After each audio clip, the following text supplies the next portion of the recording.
Hello guys, in today's video I'm going to show you how to copy all the blocks in WordPress with just one click. Let's begin. First, log into your WordPress dashboard and click on Edit Site over here to open the editor. Then once you're inside, I want you to go to the top right corner over here, click on Options, right?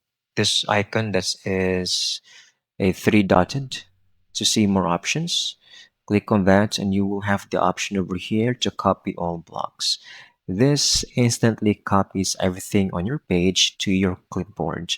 Now you can easily paste those blocks into another page or section without rebuilding them or starting from scratch. And that's it. You have now learned how to copy all the blocks in WordPress within seconds. I hope you found this video very helpful.